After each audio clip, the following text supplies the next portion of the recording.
back to In the Mirror with Felicia and Jalicia. Hello, everyone. Today we're going to talk about anxiety. We actually went to go see the movie Inside Out 2, and that was one of the main characters. And it definitely, the movie resonated with me. I have dealt with anxiety, and so for me, the scene where anxiety is just taking over control of Riley, and it's like it's just constantly moving, just took me back to a place that I have overcome. But I can remember the time when well, let's start from the beginning. Coming from the background that I come from a line of really strong women. My mom comes from a family of 13. 5 of her sisters moved to New York, and they raised me and my cousins, and all really strong women, and by themselves. And so always feeling like watching them, do the job of 2 people, and then feeling like, okay, I have to do everything because this second generation that's coming through, we are now the first. Like I'm the first to graduate from college. We have someone in my family who is a fire chief. Like there's a lot of firsts that are going on in the family, and so you feel like a need to be perfect. And so it's just this constant, no matter what went on in life, I just push forward, and never did I stop. So I went to college, got my degree, started working, started my own businesses, and got married, went through a divorce, did not take a break. I had my daughter, and I moved from Rhode Island to Georgia, just like that, overnight. And now I am a single mom having to raise my daughter. And I just pushed forward. And I just kept doing what I needed to do to make things happen. And so it wasn't until, and none of that bothered me because that was normal for me. It became an issue when I needed to rest. And being at rest was uncomfortable. So fast forward, I find myself now where I need to be in life, and having the ability to rest, but never feeling like enough is enough. And I remember that moment where I did have an anxiety attack, and I felt like my brain was just racing. And I think I had some clues prior to that, but like not being able to sleep at night, like it was definitely one of the signs. But I didn't really look at it that way. I just thought that I was someone who stayed up late, and I wasn't a morning person. That's what I took it as. But I come to realize that that was a part of the anxiety, that I couldn't allow my brain to sleep at night because I'm just constantly thinking about what I got to do next, what do I have to do next. And when I'm now married and in a position where I want to be in life, and I have the ability to rest. And well, when you say you couldn't sleep at night, like that reminds me of like the movie, and when Riley had spoiler, but when Riley had a hockey game, or anxiety was like running through possibilities of bad things that could happen in her brain, and she wasn't sleeping. So yeah. And so, like I said, this movie, I mean, it's a kid's movie, but I think it's a great movie for adults to see, and especially teenagers, because I think they're at that social age where they're starting to be out there, and there's different social groups, and so they're meeting people, and I can see how this would help them to identify if they're having some of those feelings. But for me, like I said, I remember that moment when it happened to me, and I felt like my heart was just racing, and I just didn't know what to do next. And so that was really interesting that the movie really kind of did a deep dive into that. So I really appreciate Disney for showcasing that. I think that it was a great topic to explore. I feel like in our generation, thus we're very aware of our emotions, and we tend to get more help than your generation. You think so? Yes. So I know that I deal with anxiety because I have a lot of, like I said, sometimes I can't sleep at night. I have a lot of thoughts going. Always trying to think of what I need to do next. Always trying to prepare for the future. Do you think you have social anxiety? I don't know. How do you think you feel about social events? Like, I'm okay if I'm with my friends, but if I'm by myself, I don't like to be by myself. I'm going to not be within the group. Like, I'm a very outgoing person when I'm with my friends, so it's easy for me to make friends with other people if I'm with my friends, with my core group. But if I'm by myself, I'm not making any friends. So how are you if you have to do a presentation? Yeah, then that's not happening. So you suffer from social anxiety just a little bit? Maybe. I don't know if that's social anxiety. That's just, you think it's just fear of public speaking? Yes. Okay. Public judgment. Well, that sounds like anxiety. Is it? Yeah. Yeah. When you become a people pleaser, you're afraid what people are going to think of you. Okay. Yeah. So something to look into. But you are seeing a therapist. So how is that going? It's good. I think I just need to be consistent of what I'm supposed to be doing, because if I want to grow, I need to be doing my routines consistently. So like talking to the therapist is helping? Yes. Definitely helping when my spiritual journey. She is a pastor. She is a licensed psychiatrist and also a pastor, and she's a financial advisor. Yes, so she wears many hats. And so you find that all of those elements work for you? Yes. Okay. See yourself in Raleigh at any point? Yeah, I feel like I am anxiety. Okay. But like, that's not saying that I have anxiety and whatnot. But I'm saying like. Okay, so why would you say I am anxiety? Like if you were one of the characters, you would be anxiety. Now, why would you say that? But I feel like it would be a mix of like anxiety and joy. Like you're trying to make everyone happy, but you can't. And I think that's me. That wasn't anxiety. That was joy. That was Joy's. And the part where Joy like tells anxiety you can't pick who's in Riley's life. Like you can't choose her life for her. Yeah. Because Joy was suppressing things, and so that only the good things would be a part of Riley. And then anxiety was jumping in and trying to predict the future, which we often, that's where our worries come from, is that we're afraid of what's next. And so we try to overthink everything and try to prepare for the what ifs. And you know what? And the crazy thing is that for my era, that's how we were raised. Pretty much just prepare for the worst, and so you're prepared for everything. And that's kind of like how I've always lived my life. And I think those things are passed down generation to generation. And I think that I also gave that to you. And I think that's where some of your anxiety may come from. Because I remember freshman year, she went to a women's college. And so they were very much into tapping to what it means to be a woman. And one of the things was self-compassion. So she attended an all-women's college. And I remember freshman year, one of the things that they had you guys work on was a self-compassion survey. And I remember her calling me and going over it. And I remember me getting emotional because I was like, oh my gosh, I'm a bad mom. Like, I built you to not have self-compassion. I built you the same way my mom had built me, which is to press forward, press forward. You got to give 110% in everything. And I realized, and when you were sharing your results with me, like you were not even concerned. You were just like, oh yeah, so this is what it is. And I'm going, that's horrible. Like, oh my gosh, like you do not have self-compassion. And with us finding out those results, I start wanting you to learn how to, it's okay to not be perfect.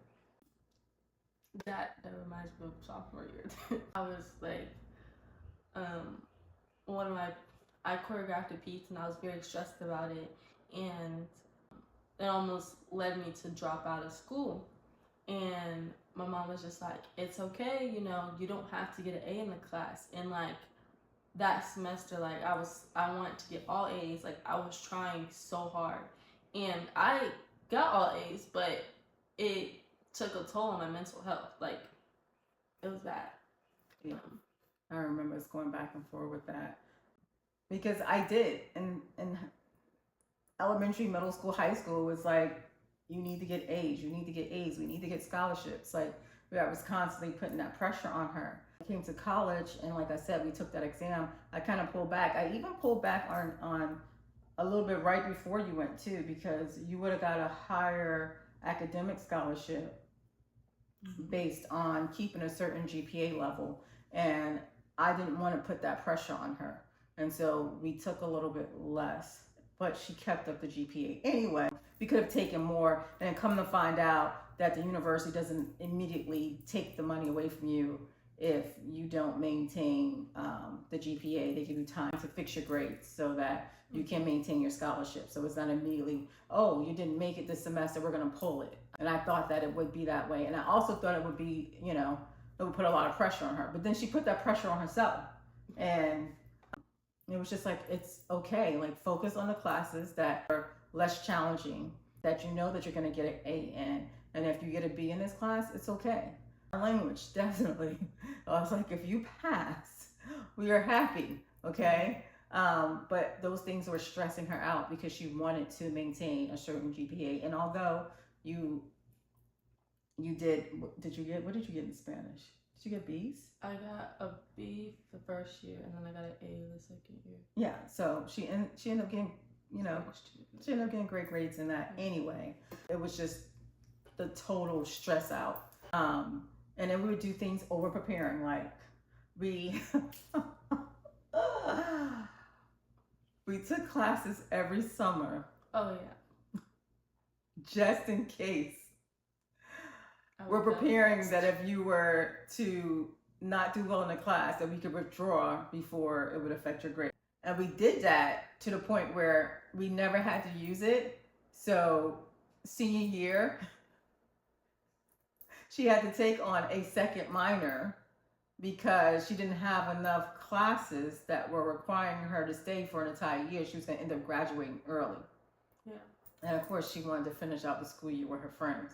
She was. But also, as a dance major, I had to take 18 credits or more every semester. She had a lot going on. Like I said, she was a dance major. She had to take her dance classes, her core classes. She had rehearsal, she had auditions, she had performances, and then she also was working in a retail store, and she's in a sorority, and she had work study. So she was doing all of these things, okay? And trying to keep all A's, trying to have a perfect GPA, okay? So she was stressing herself out. So anxiety would definitely kick in, and she would have those nights where she would call me crying. Yeah. So I was going to say stress, but it wasn't just, you called me nights crying. Crying. Yeah. So I feel like every college student cries here and there. If you care about your grades, you're gonna cry. And then the other thing is that her going to a women's college, she also had to take a certain amount of women's credit courses as well.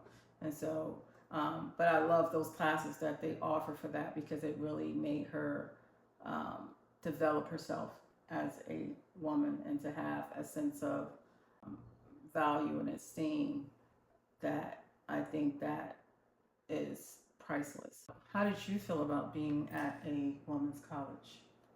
For me, I feel like being at a women's college helps you like develop like your personality. I feel like in a room full of women that are like-minded as you, and we're all here to build each other up and want you to succeed.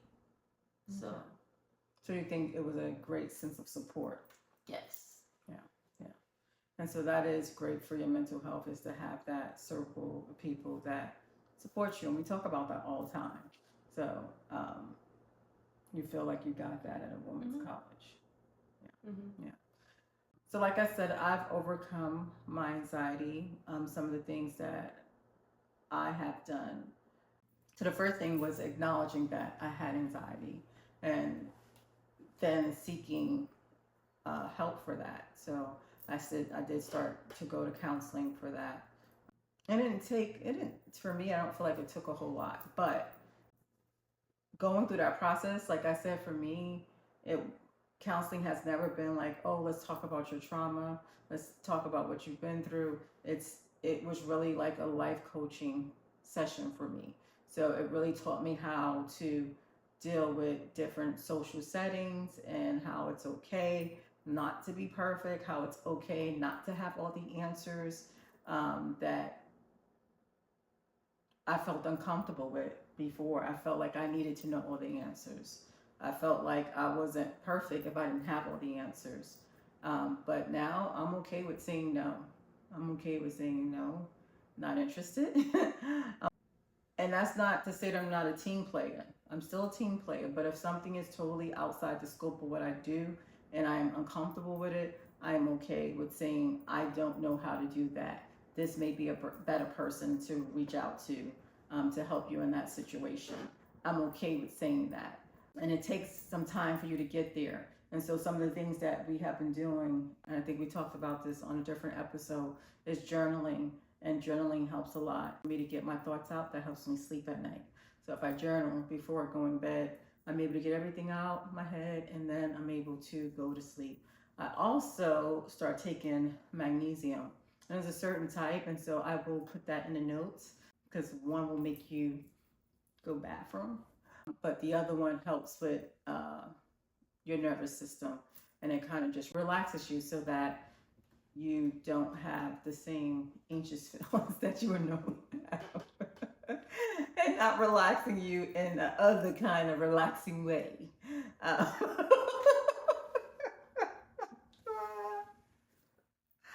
yes, magnesium helps to relax you, and it's good for women my age that are that are premenopausal as well. I think menopause makes you anxious as well because you're going through this different phase in life that you're trying to navigate and understand, and it's a little bit scary. So I think that causes a little bit of anxiety. So magnesium does help with that.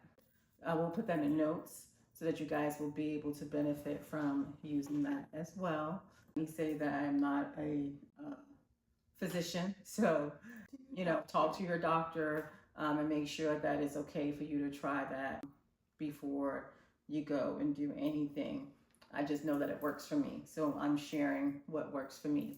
So that works along with the journaling. Checking in with your therapist at least once a year, I think, is always a good thing. Like your physical, I think it's good to just check in and get with your therapist and just kind of figure out where you're at and where you're trying to go and progress that you made. Because you normally will set out goals for the year, and so now you can kind of go back and check and see where you're currently at with those things you talked about the previous year. So it's good to see that growth. Yeah. So I would recommend Inside Out to anyone. It was an awesome movie.